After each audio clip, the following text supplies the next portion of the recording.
You're watching TimesXP. I'm Driti Atri, and here are the biggest stories that are making headlines across the globe today. So let's start with it.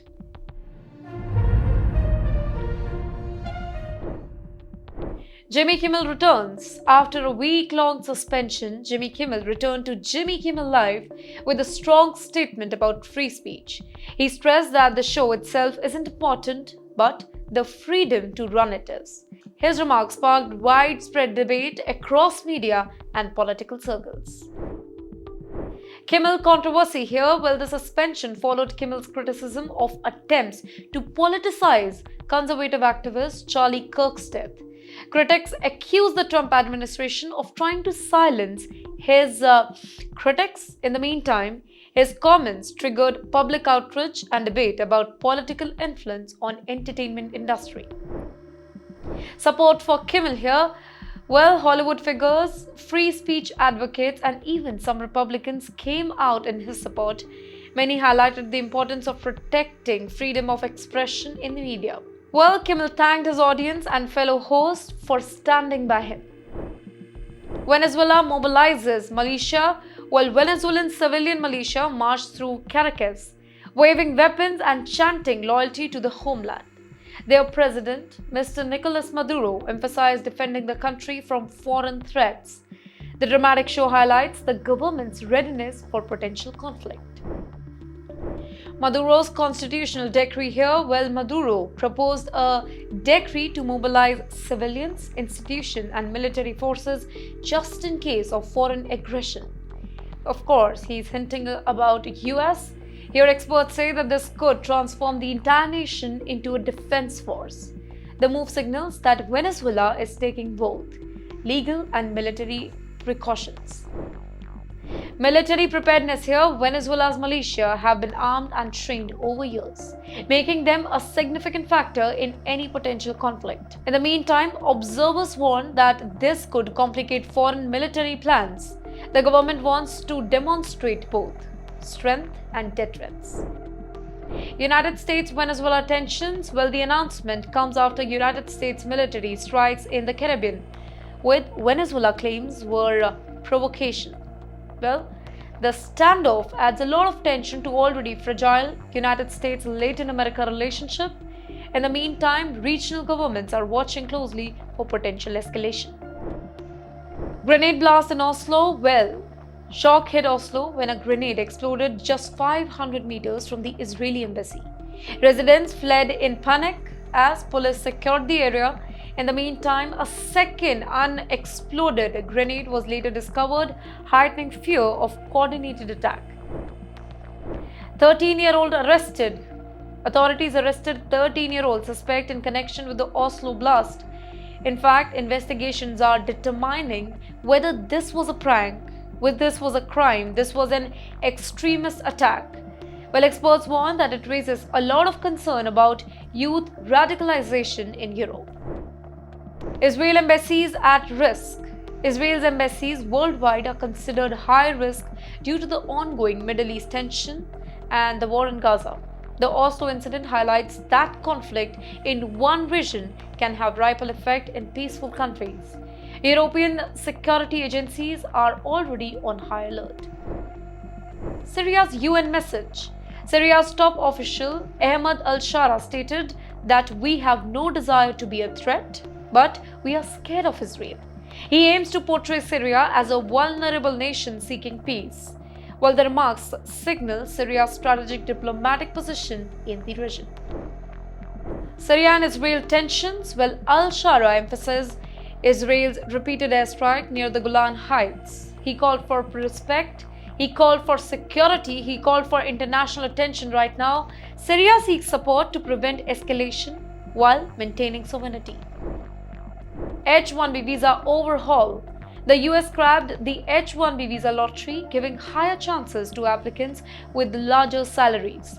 Entry-level Indian tech workers could see drastically reduced opportunity. In the meantime, critics argue that the policy favors elite workers over skilled juniors. 100,000 H-1B fee. Well, Trump's new $100,000 H-1B visa fee is applying shortly, making it very costly for employers and workers both. Indian professionals now face both financial and competitive challenges. Washington's new system prioritizes money over merit, says the analyst. Impact on Indian workforce here: over 70% of H-1B visas go to Indians, mostly in IT, tech sectors. Now here, many start with modest salaries and rely on gradual career growth. This overhaul threatens the American dream for young Indian professionals. King Abdullah, United Nations warning here: Jordan's king accused Israel of attacking Islamic and Christian heritage in East Jerusalem. He warned that the conflict in Palestine could spill into neighboring countries as well. His words stress the moral and regional stakes of the Gaza crisis.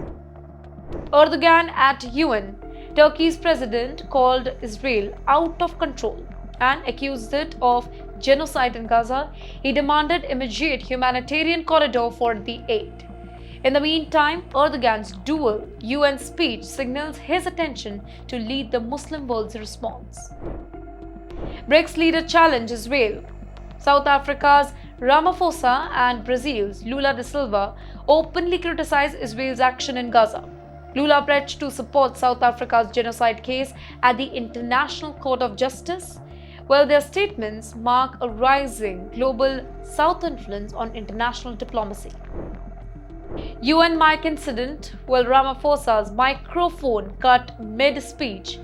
Well, it has caused a lot of speculations about technical failure or interference. Regardless, his message was heard or not, well, it amplified by global media. Lula's follow-up reinforced the condemnation of Israel's action.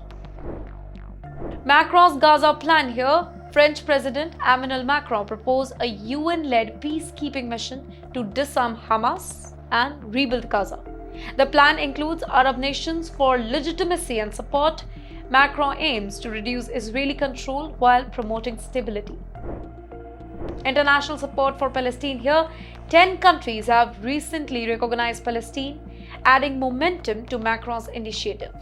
While the move increases diplomatic legitimacy for Palestinian governance. In fact, France itself is positioning itself as a key peace broker in that particular region. Houthi attack Gulf of Aden: a ship was hit off Yemen's coast in the Red Sea, likely by Iranian-backed Houthis. The attack threatens global trade routes and shipping safety. In the meantime, analysts warn the conflict could impact oil, goods and insurance trade across the globe. Global shipping risks here: the Red Sea is a vital corridor connecting the Indian Ocean to the Mediterranean. Disruption increases costs and delays for international trade. In the meantime, the Houthis' actions are part of regional proxy dynamics tied to Gaza and Iran. Iran missile standoff: Washington demands Iran cut its ballistic missile range below 500 kilometers. After that, Iran refuses, calling missiles very important for national defense. Officials say that compromising would leave Iran vulnerable to the US and Israeli attacks. Tehran's warning: Iran's top security officials stress negotiations must respect the national interest. Any unrealistic demand that they say will be rejected. The standoff underscores regional power struggles and defense priorities. United States-Iran relationship here: Iran accuses the West of double standards, supporting Israel's strike while asking Tehran for concession. Well, the missile dispute is as much about survival and sovereignty as it is about weapons. Regional implications: from Gaza to Iran, the Middle East faces rising geopolitical tensions. Conflicts and military posturing risk drawing in global powers.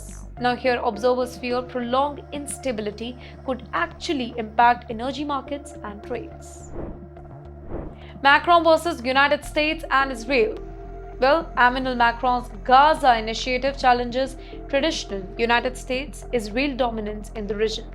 Arab nations are pressured to support Palestinians, and that too without engaging militarily, while the plan tests Europe's ability to influence Middle East diplomacy.